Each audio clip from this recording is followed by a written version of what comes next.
Sean todos y todas bienvenidos y bienvenidas a un nuevo video. El día de hoy traemos el tema del pensamiento político de Montesquieu. Primero vamos a delimitar nuestro tema en 4 aspectos importantes. Primero, biografía muy breve sobre el autor, sobre todo resaltando sus obras más importantes.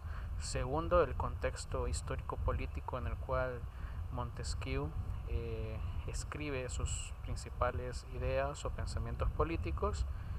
Y hay 2 temas importantes en toda la doctrina política de este autor, y es que primero se habla sobre los gobiernos, la forma de gobierno, las diferentes formas de gobierno que existen para este autor, su mejor forma de gobierno, que va a estar denominado por el gobierno moderado, el cual veremos sus principales características. Principalmente con la biografía, diremos que el verdadero nombre de Montesquieu es Charles Louis II, pero su título nobiliario de noble francés es Barón de Brel y de Montesquieu.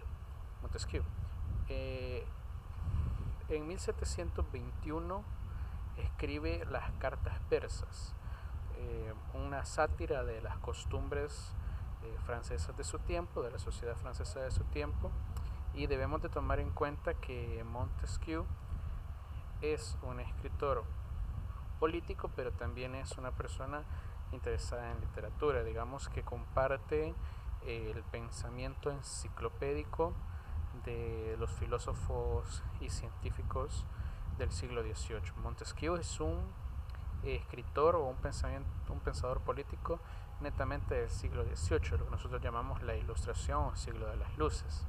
Posteriormente, en 1722, abandona su puesto en el Parlamento, pues porque era un noble francés, abandona su puesto en el Parlamento, que había sido heredado por un tío, y viaja a Inglaterra, se mete en academia, estudia y se mantiene mucho tiempo en Inglaterra. En Inglaterra es muy importante el contacto que tiene con autores políticos como han sido Thomas Hobbes y John Locke, de digamos mucha trascendencia, y principalmente este viaje a Inglaterra y la estadía en ella permitirá a Montesquieu tomar en cuenta el desarrollo de las revoluciones inglesas que vimos en el video de Thomas Hobbes y prácticamente empezar a escribir su teoría política a partir de la experiencia inglesa.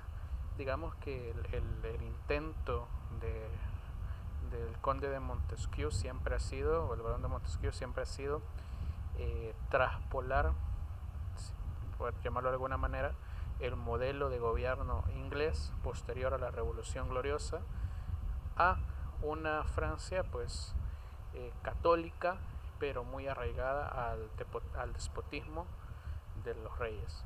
En 1748 escribe su obra magna que se llama Del espíritu de las leyes.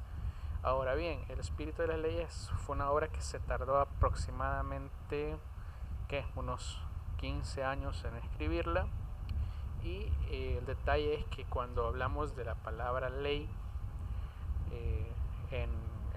digamos en la terminología que usa este autor, tenemos el problema de confundirla, puesto que Montesquieu entiende que ley tiene 2 formas de verse.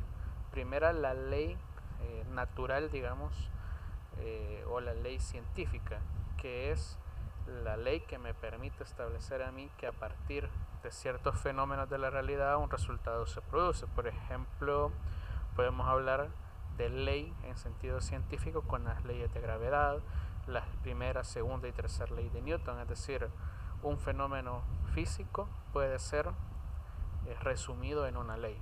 Por ejemplo, todo cuerpo que está en reposo se continúa en reposo a menos que una fuerza lo impulse hacia cualquier dirección, digamos, es una ley de Newton. O la ley de gravedad, que todo cuerpo que cae no cae porque sí, sino porque hay una fuerza que lo atrae hacia el centro de la Tierra. Entonces, ese es el sentido de ley científico, pero también Montesquieu utiliza el ley el término ley en el sentido que nosotros lo manejamos comúnmente en nuestra carrera, y pues como aquel conjunto o aquella norma jurídica que me indica a mí como ciudadano qué es lo que puedo hacer, lo que no puedo hacer y lo que me es permitido hacer. Entonces Montesquieu examina los dos tipos de leyes, pero centra prácticamente toda su atención en la ley desde su ámbito o aspecto no científico, sino más bien jurídico. El contexto en el cual Montesquieu plantea su teoría política es muy importante. A diferencia de Inglaterra, en Francia están basados completamente en una monarquía absoluta. Es decir que cuando hablamos de monarquía absoluta, estamos diciendo, como ya lo había explicado Bodino y otros autores, el poder soberano se personifica en la figura del rey, y en el rey se centraliza, y es muy importante esta palabra, se centraliza los principales poderes: el poder de legislar, el poder de ejecutar las leyes y el poder de juzgar los cumplimientos o incumplimientos de estas leyes.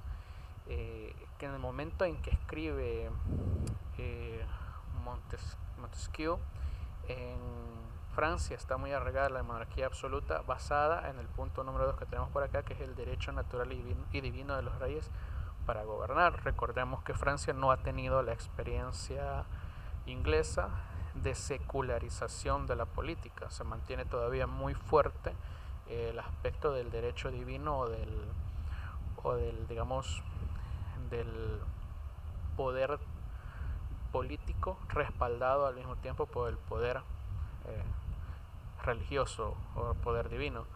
Ahora bien, hay que tomar en cuenta que el rey en Francia digamos tiene como figura característica o mítica la monarquía francesa al personaje o al rey Luis XIV, el rey Sol como se le denomina, y su modelo despótico del poder. Luis XIV se le ha por largo tiempo se le ha establecido o se le ha acuñado la famosa frase: el Estado soy yo. Y pues prácticamente con Luis XIV existe una ruptura con la tradición constitucional de Francia. Es decir, Francia siempre, a diferencia de, digamos, Alemania, de Prusia, de otros países, siempre basó su sistema político en una constitución que le daba poderes a la monarquía. Ahora, y libertades, por supuesto, al ciudadano. Pero con la llegada de Luis XIV al poder, esa tradición, dirá por ejemplo George Sabine en su libro, que se arranca por completo, se desliga la sociedad francesa de ese modelo constitucional y todo el poder, digamos prácticamente como que se hace un borrón y cuenta nueva con la figura de Luis XIV. Desde a partir de Luis XIV en adelante es como que si nunca hubiera existido una constitución en Francia. El modelo despótico del poder de Luis XIV genera que todo se concentre en su persona, pero se va a caracterizar esta monarquía absoluta, dirá Montesquieu, por dos cosas. Primero, porque no existirá leyes que regulen o establezcan lo que el rey pueda o no pueda hacer. Y segundo, no van a existir poderes intermedios entre el rey y sus súbditos. Es decir, el súbdito siempre tiene como autoridad soberana, y lo peor o lo más grave será como única autoridad al rey. Es decir, no van a existir gobiernos municipales, no existirán magistrados, todo se concentra en el rey. Y esto crea una desigualdad de clases sociales, puesto que el rey beneficiaba por conveniencia a la iglesia y a los nobles, pero en realidad ni la iglesia, ni los nobles, ni los otros funcionarios tenían un poder político real. Continuaremos con Montesquieu en el siguiente video.